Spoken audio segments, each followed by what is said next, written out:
যার কণ্ঠে প্রেম, কষ্ট আর নীরবতার গল্প জীবন্ত হয়ে ওঠে, সেই অরিজিৎ সিং প্লেব্যাক বা চলচ্চিত্রের গানকে বিদায় জানিয়েছেন। ২৭ জানুয়ারি সন্ধ্যায় সামাজিক যোগাযোগ মাধ্যমে দেওয়া এক পোস্টে মাত্র ৩৮ বছর বয়সেই এই সিদ্ধান্তের কথা জানান তিনি।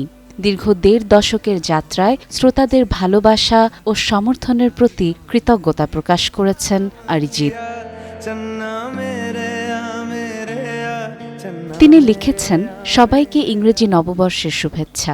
গত কয়েক বছর ধরে শ্রোতা হিসেবে আপনারা আমাকে যে ভালোবাসা দিয়েছেন তার জন্য আমি কৃতজ্ঞ।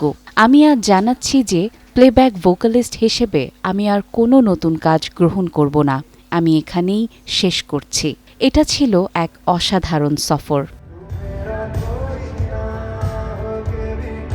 এই ঘোষণার পরই সামাজিক যোগাযোগ মাধ্যমে মুহূর্তের মধ্যে ভক্তদের মিশ্র প্রতিক্রিয়া দেখা গেছে। হতাশা, আবেগ, ধন্যবাদ ও শুভকামনার ঢেউ বইছে। তবে সঙ্গীত থেকে পুরোপুরি বিদায় নিচ্ছেন না অরিজিৎ সিং। ভক্তদের নিরাশ না করে তিনি জানান, গান গাওয়া ও সঙ্গীত সৃষ্টি চলবে, কিন্তু বাণিজ্যিক সিনেমার প্লেব্যাক থেকে তিনি দূরে সরে আসতে চান।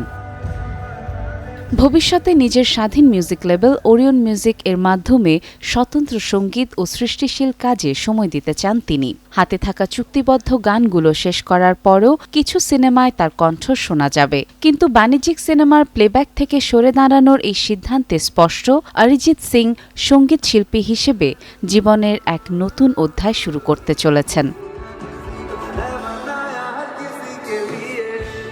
অরিজিতের গান মানুষকে ভাবায়, কাঁদায়, আবার শান্তিও দেয়। অসংখ্য পুরস্কার ও সম্মাননা পেলেও বরাবরই সাদামাটা জীবনযাপনে অভ্যস্ত তিনি। কম কথা বলা, লো প্রোফাইল লাইফস্টাইল আর সৎ সঙ্গীত চর্চার কারণে অরিজিৎ সিং শ্রোতাদের কাছে শুধু একজন গায়ক নন, বরং তাদের অনুভূতির কণ্ঠস্বর তিনি।